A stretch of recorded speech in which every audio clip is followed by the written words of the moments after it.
La voix du peuple, oh, la voix du peuple, oh, si tu as bien, oh. Vincent Chilouise, étoile de la presse. La voix du peuple, toujours longueur d'avance. Les informations partout dans le monde. La voix du peuple, toujours actualité na actualité. La voix du peuple, maman Nangaye, oh yango yo la voix du peuple. Avec Vincent Chilouise, ils ont la émission de la presse. Voilà, très ravi de savoir que vous avez vraiment belé Rolanda Bisso Siko dans la voix du peuple. Merci à abonnés fidèles Nabisso. Merci encore une fois à Bato Baropé Sabisso confiance et ça la Bisso énormément bien. Je pense que Lelo Toye Bongo pour accompagner Kofi Olomide les quadras Koraman na ministère de la culture et art. Pour redécouvrir ensemble Nabino raison nini ba invité Awa et puis eloko nini ba sololi na kati. Je pense que ba ko illustrer biso ba image wana comment accueil comment ba yambi Kofi Olomide. Merci déjà na bateau ba Rolanda biso restez branchés scotchés parce que toujours vraiment intégralité nyonso du début jusqu'à la fin. Merci déjà à notre président de l'île Job Beni et puis aussi à Kokolo Malimière d'Allemagne sans oublier à Jason Makassi, mon ami. Je pense que tout ça tellement ébélé, presse mobilisée pour nous couper ces informations. Il y a Sir, au pays où na source. Kofi Olomide, Azobima, Megarosa, l'interview, puis suite au point de vue, vraiment bien. Merci derrière la caméra avec Gilva Zolandonga et puis aussi à Parousia Isayo. Merci aussi à Daryl Diwante. Je pense que tout l'anango ensemble, Nabino.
Votre présence chez nous et c'est la sensation. Hein. Dans la ville, apparemment, les gens ont su que vous deviez venir nous rencontrer.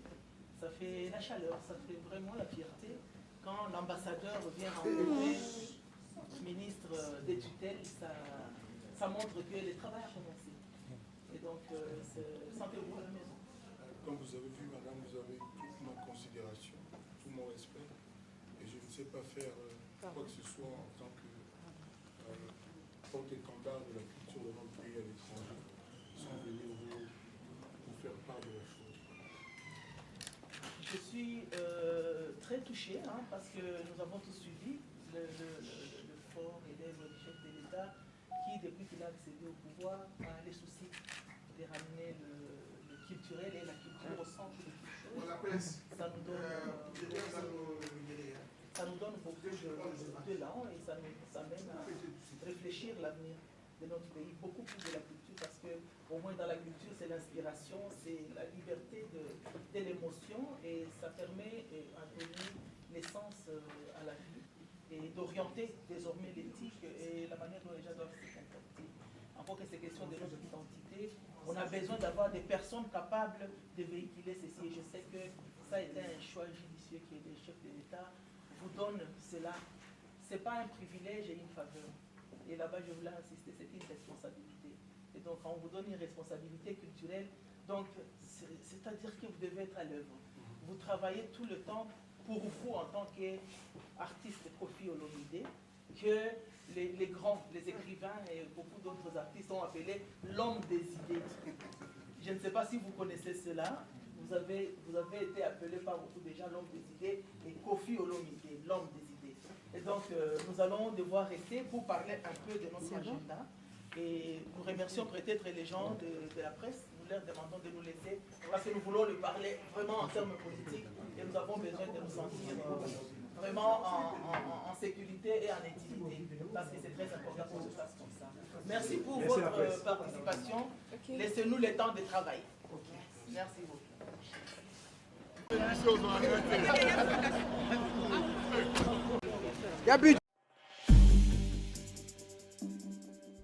C'est vrai que la classe est la différence, mais cette fois-ci, la classe en chair et en os à votre disposition.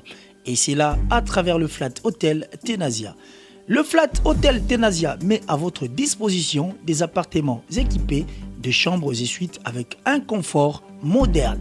Une salle de fête moderne pour toutes sortes de manifestations, anniversaires, fêtes de mariage, réunions et autres.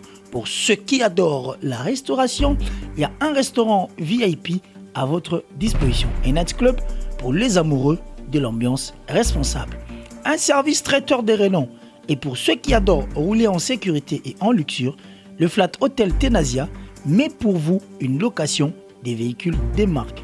Le Flat Hotel Tenasia se situe dans la commune de Lingwala sur l'avenue Kalembelembe numéro 256 à 2 minutes de l'avenue Libération ex-24 novembre.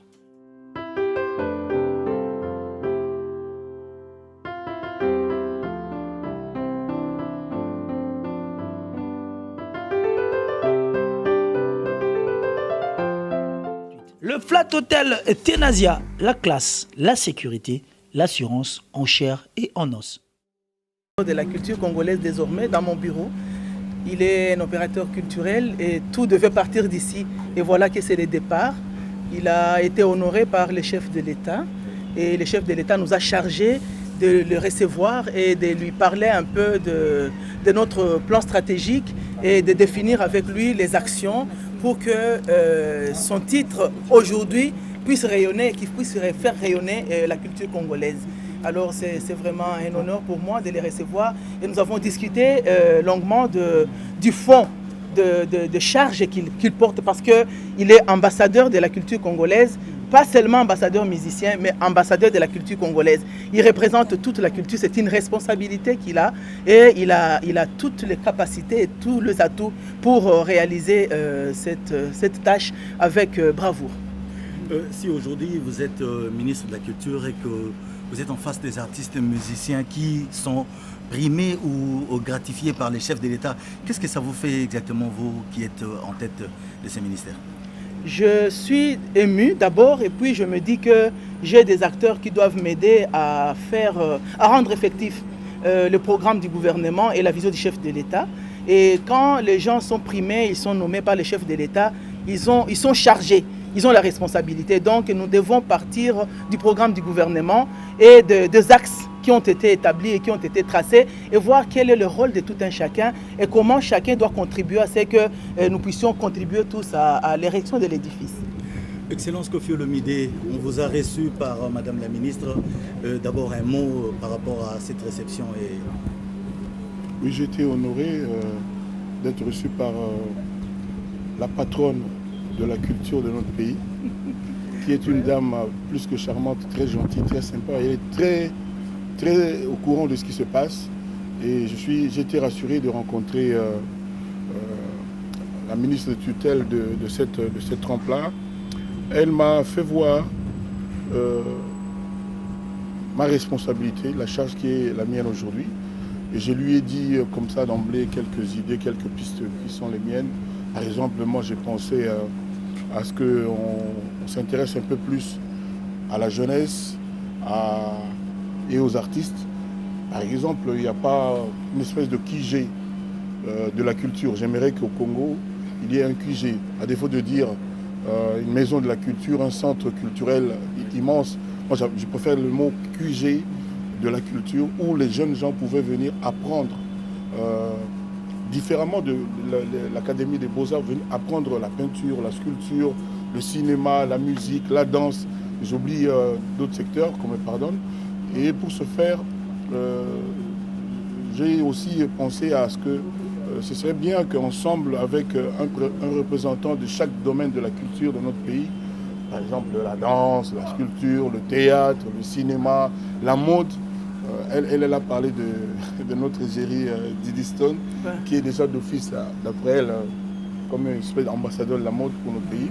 Donc j'aurais aimé qu'on se rencontre quand même pour que chaque domaine de la culture pose un peu ses problèmes, nous donne un peu ses idées pour qu'on puisse fonctionner. Je vous avais dit que moi je suis un bébé dans la diplomatie, dans ce qui m'arrive, et je m'approcherai des experts. La première experte en la matière, c'est évidemment Madame la ministre. Je vais rencontrer des gens comme Didier Moumengi, etc. J'ai oublié les écrivains, il y a aussi l'écriture. Moi-même, j'écris un peu. Et d'ailleurs, je suis, depuis cette nomination, en train de... J'ai déjà fait quelques phrases pour mon premier bouquin, où je vais expliquer un peu ce que je compte faire. Ça s'appelle « Ma vie est une belle histoire ». Mais vous allez la voir dans peu de temps. Lourde charge, à la fois artiste et musicien, à la fois ambassadeur. Comment comptez-vous vous organiser dans ça? Parce qu'on vous attend également dans... Les spectateurs, je pense que beaucoup de l'émission na bino mais na kati bino émission parce que dans la sangomoro ya kitoko européen sa bino bandeko beaucoup talanga à travers le monde et dans la bandeko bazana Kinshasa et dans la bandeko bazana ba province et dans la bandeko bazana mikili ya poto Asie, Afrique, Amérique, partout Europe ozo se retrouver biso sur le lot yebi importance ya mabele okoro zano na nyo solingi mais soko zana mabele te avenir na eza mobulu. Voilà la voix du peuple toeli bino sangwa kitoko awa nazawa pi nazali bongo na Kinkole Plaza na quartier Canada. Kinkole Plaza ezali wa pezali à 2 minutes après aéroport. Bana na entrée ya plaza ti esiko nga na telemi awa to bani na makadam to suki ti na makadam liboso okota na kati ya si nazali o site to zali o ezali esika ba ko teka ba mapango a ba zo teka ba 20 sur 20 na $7,500 américains. Et si on a telemi courant ezali mai ezali et puis accessibilité à nzela ezali pena kitoko donc obimina nengo obanda na ndako na ti obima na makadam sans problème. Mai ezali na tout préciser et puis courant ezali 5 sur 5. Donc voilà place ezali awawa.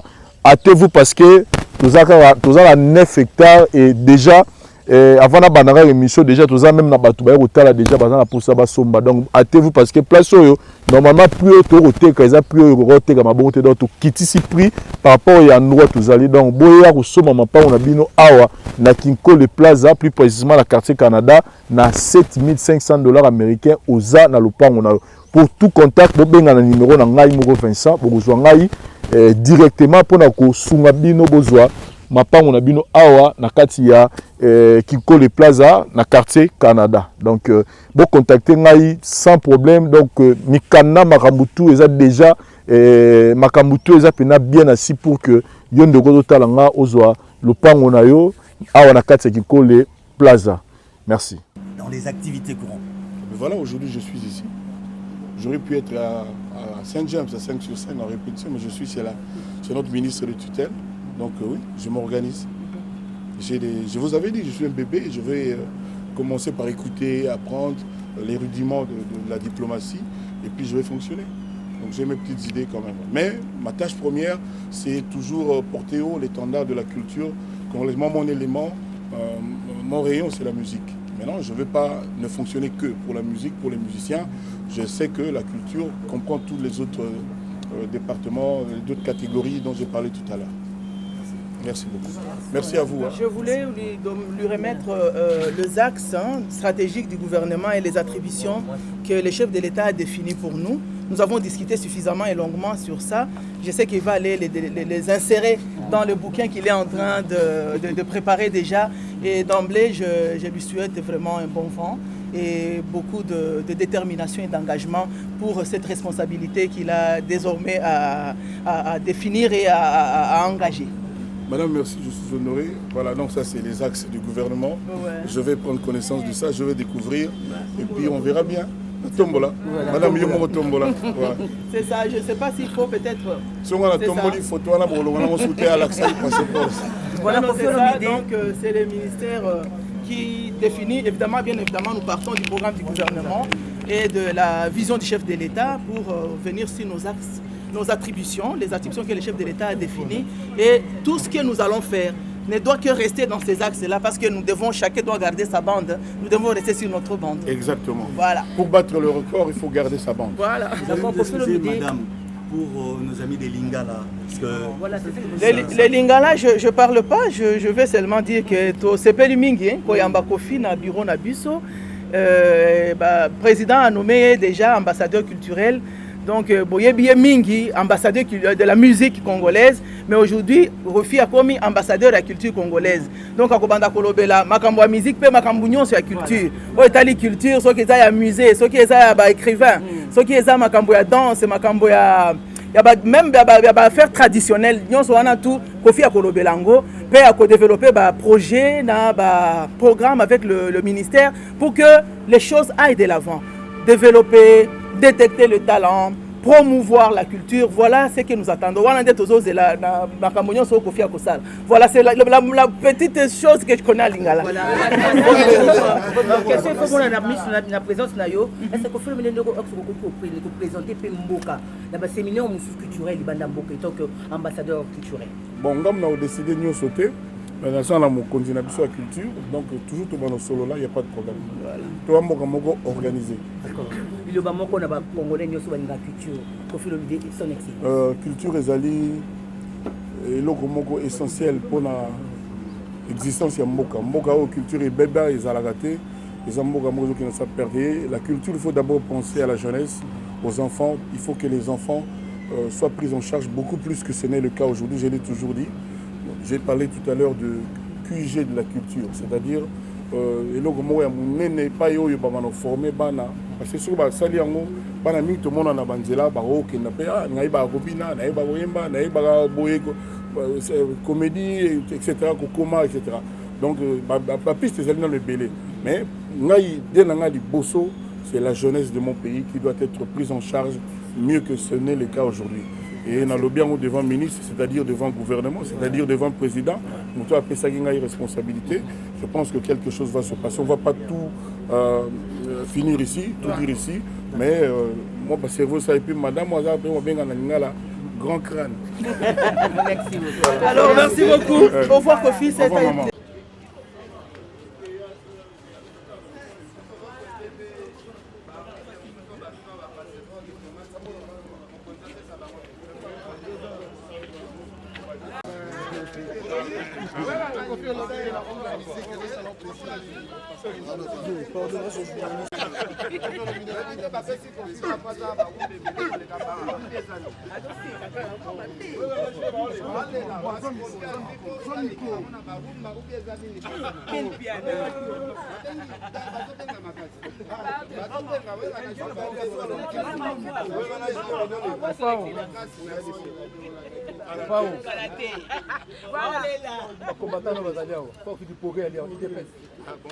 Bonjour.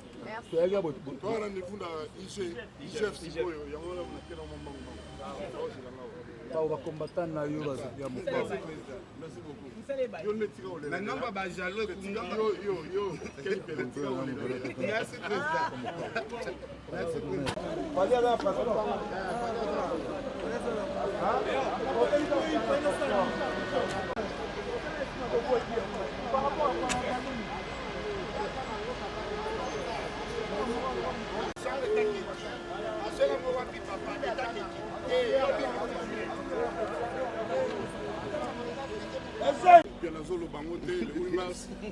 La plus belle voix, c'est 15 minutes de vie dans Rumba. À l'équipe à moto. À l'équipe à moto.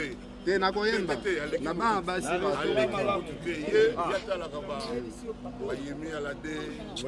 Banani donc vous êtes quand même fier, non? Oui, oui, on a fier. Oui, oui, Makassi. Makassi. Vous êtes fier de Didiston, non? Oui, Makassi. À côté à mode de Nadimanda, non? Il y a un mot qu'on a besoin, non? Mais mon papa, tout le monde Didiston, Asali, Azala Figuera, Yadadi. Merci mes frères et sœurs, Zamba Pambola Bino, partout ici à Bozolandanga en direct. Zwana numéro dans le 0033 7 66 27 40 02. C'est votre frère Père Condé Israël, sacerdoce et rataraté. Zamba Pambola Bino. Message za vous coucher na ka opesa bino. Toza ana mboka Paris na en Europe. Nzamba lobi na ngai. Makambo no sala Congo. En Afrique au Salangwa. Je me suis dit non sala londengeni. Nzamba bisingai banda mangengengi aw. To bandi zamba ya mangengengi aw na Paris. Na kata zamba o ya mangengengi toza ko sambela nzambe na bomo.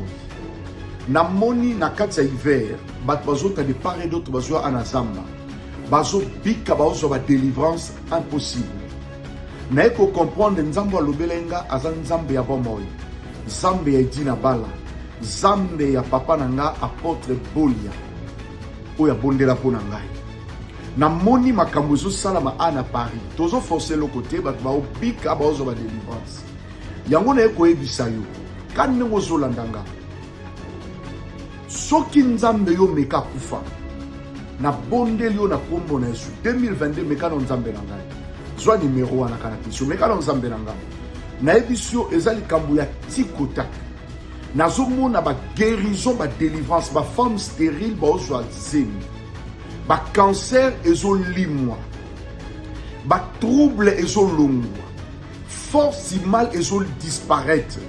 Nazomona ngo na misu na ngai bato maladi bazo bika bato ba problème bazo solution bato yo ya mabe bazo kangolama donc na moni nzambe ko sala ebele bazo continuer ko sala yango na bondeli yo na kombo na Yesu ko désespérité ko mona te ko sambela trop sur l'ennemi message na ngai na pa bato ba désespérer tu as beaucoup prié mon soit de l'autre côté mais quand nzambe na ngai ndeko zola nanga siko zo adresse mercredi na dimanche na service ya haute spiritualité et loko etikali biso na vie c'est la spiritualité mercredi na dimanche 15h service zo salama wapi toza na Saint-Denis 9 rue de la Poterie na Bandeli na Saint-Denis na 9 rue de la Poterie soko ye mercredi na 15h et à ma spiritualité, yo linga molimo yaka. Dimanche 15h, na 9 rue de la Poterie na Saint-Denis. Viens. Au monde nzamba osela yo. Partout bisiko en Europe, ou en Belgique, ou en Allemagne, Suisse, partout. Pour hésiter noter.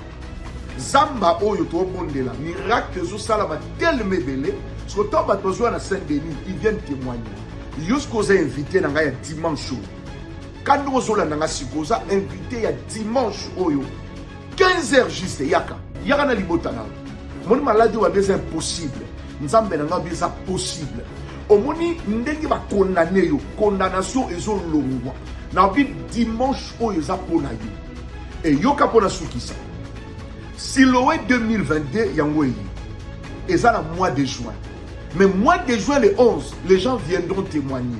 Mais ngai na yo toyana 9 rue de la Poterie Saint-Denis. Dimanche 15h service prophétique et bandi. Mercredi 14h 15h service et bandi. Yaka. Soit numéro commun 0033 7 66 27 40 02. Moi tango benga enregistré numéro sur WhatsApp. Prophétie na yo izali, orientation na yo izali. Quand nous zolanda siko, zambe nanga pambola bino partout bisika bozolanda. Na bi partout bisika bozolanda. Na Siloé 2022, nzamba lobi nanga. Sambela pona ba aîné de la famille. Sambela pona ba femme stérile. sambela mpona bato bazala bamaladie incurable, sambela mpona bato bazala bamauvais sort, sambela mpona bato banvoute bango, sambela nzambe alobi na ngai na sambela célibat prolongé bapiège toujours ezolanda ola makambo ya mikanda makambo nyonso oza nango. Viens, nous allons implorer la grâce du Seigneur. Quand nous ozolanda numéro yango na bandano kobenga ka sikoyo benga loba père Kone naza na kati ya France, naza na kati ya France, mais naza place naza n'importe quelle place oza benga, tu vas témoigner si tu es là. Tika Zamba pambola bino, Zamba visiter bino partout, c'est votre frère père Kone Israël. Zamba pambola bino. Merci. Ngai maman Pichu Tonele, naza pharmacienne en formation, nazo œuvre dans le laboratoire CRMTA, où ils allaient centre de recherche et de production de médicaments traditionnels améliorés. Tout est à disposition de bino ba cosmétique, tout ça des cosmétiques enrichis au collagène, ils ont traité ba tampon, ils ont traité ba rides, ils ont traité ba poche, ils ont traité ba imperfection mingi ya peau. Pour ça il a sérum nango sous forme de masque. Tout ça d'ici crème réparateur, ils ont réparé pour ce qu'on a un problème avec acné, bouton, mapalata, et puis qu'on sait un sérum naïe, où ils ont enrichi dans l'acide hyaluronique. Tous un adouci gel douche, tous un grand format, un petit format, et ça mis à paille, ils ont adouci un pot. Tous un adouci cheveux.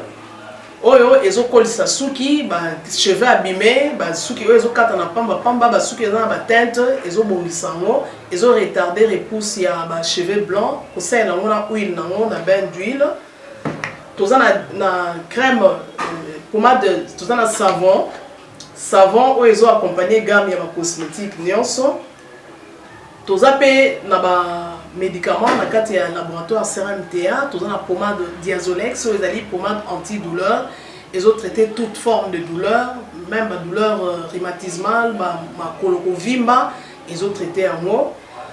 Tous na crème Borex, où ils ont uniquement pour notre papa, ils ont rallongé le système de papa, et puis ils ont agrandi en haut. Tous na Diazostimule, où ils allaient produire ils ont traité différentes formes d'impuissance sexuelle, éjaculation précoce, dysfonctionnement érectile, faiblesse sexuelle en général, et pas bas ils ont traité frigidité, ils ont sous forme comprimé. Tout ça, la Zinginalis, présenté sous deux formes, comprimé à sucer, na suppositoire, où ils ont traité différentes formes d'hémorroïdes internes et externes.